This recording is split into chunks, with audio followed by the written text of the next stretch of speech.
కొలస్సీ పత్రిక 2వ అధ్యాయం 7వ వచనములో ఆయన యందు వేరుపారిన వారై ఇంటివలే కట్టబడుచు మీరు నేర్చుకొనిన ప్రకారముగా విశ్వాసమందు స్థిరపరచబడుచు కృతజ్ఞతాస్తుతులు చెల్లించుటయందు విస్తరించుచు అని చదువుచున్నాం. ఒక సైనికునితో కట్టబడి ఉండియు జైలు కడ్డీల వెనుక నుండి దూరముగా ఉన్న ప్రియమైన సహోదరుల యొక్క ఆత్మీయ జీవితమును అంచనా వేయుటలో పౌలు ఏ కష్టమును కనుగొనలేదు.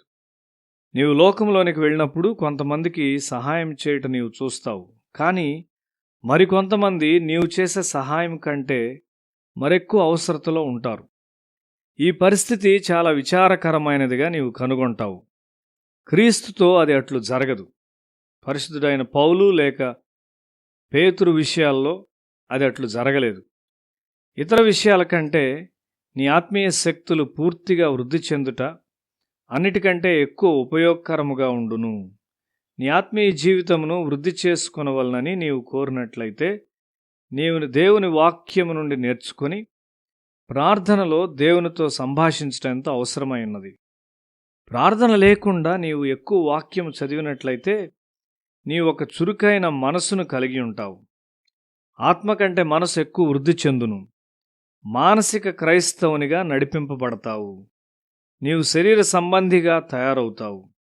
నీవు నీ ప్రార్థనా జీవితమును వృద్ధి చేసుకుని దేవుని వాక్యము నుండి పోషణ తీసుకొనకపోయినట్లయితే నీవు ఎక్కడ శరీర సంబంధమైన వాటిలో జారుచున్నావో చూడలేని వానిగా ఉంటావు. ప్రార్థన మరియు దేవుని వాక్యము నుండి పోషణతో ఆత్మ సంపూర్ణముగా వృద్ధి చెందగలదు. అప్పుడు ఆత్మ మనస్సును నిర్వహించుచూ ఉండును. అప్పుడు నీవు బాగ్గా ఏర్పాటు చేయబడిన ఒక నది వలె ఒడ్డులకు నీరిచ్చుచు మార్గమంతటినీ సస్యశ్యామలముగా చేయుదు. ఈ విధముగా దేవుడు నిన్ను వాడుకొనును. ముచ్చట్లు లేక వ్యర్థమైన మాటల్లో సమయమును వృధా చేయుట అక్కడ ఉండదు. బాగుగా వృద్ధి చెందిన నీ ఆత్మీయ జీవితము లోకమునకు అవసరం. నీవు చెరసాల్లో లేక ఒక భ్రష్టమైన స్థలములో పడవేయబడవచ్చు గాని అక్కడి నుండి నీవు ప్రపంచమును చేరుకొంటావు. విశ్వాసములో స్థిరపరచబడి ఉండుడి అనున్నది సరిగా ఆలోచించు స్థితి. దేవుడు నీ కొరకు గొప్ప లక్ష్యం కలిగి ఉన్నాడు. నీచమైన వాటిని లేక తప్పైన దేన్నైనా చేయుటకు నీవు లొంగిపోవద్దు.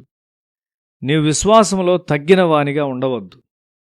లోకములో ఉన్న బంగారం కంటే విశ్వాసముతో కూడిన నీ నమ్మకమైన ప్రార్థన ఎక్కువ విలువైనది.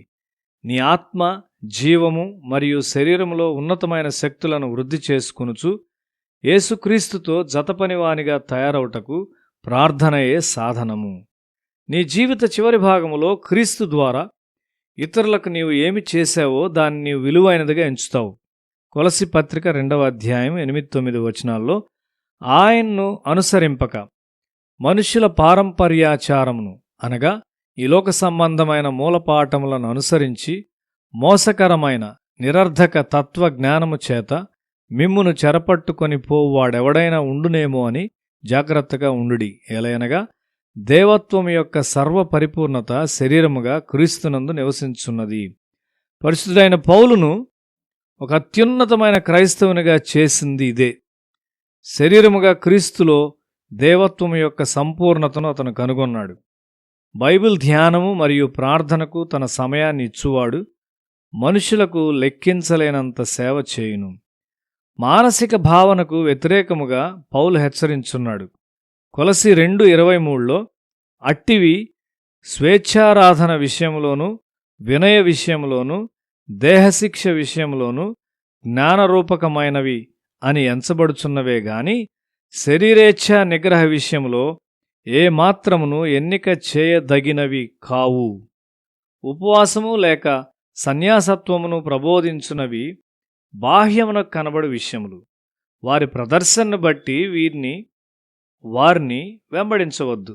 దీనిలో చాలా తంత్రమైన శోధన ప్రమాదం ఉన్నది. తమ్మును తాము ప్రముఖులుగా చేసుకున్నటకు కొంతమంది కొన్ని విషయాలను సమర్థించుంటారు. కొంతమంది అన్ని విషయాలను వారికి వారే చూచుకుంటూ దానిలో గర్విస్తారు. ఆత్మీయ జీవితము మరియు నడిపింపులో ఉన్నతమైన స్థితిగల సహవాసము నిన్ను తప్పుదారి నుండి నివారించును. మనము ఆయనలో వేరుపారిన వారమై ఆయనలో స్థిరపరచబడాలని దేవుడు మనలను కోరుచున్నాడు. నిన్ను గొప్పవానిగా చేయాలని ప్రజలు ప్రయత్నించుంటారు. దాన్ని గూర్చి జాగ్రత్తగా ఉండుము. యేసులో దేవుని యొక్క లక్షణములు సంపూర్ణముగా కనుగొనబడును. క్రీస్తు దీనిని నీకు ఇవ్వాలని కోరుచున్నాడు.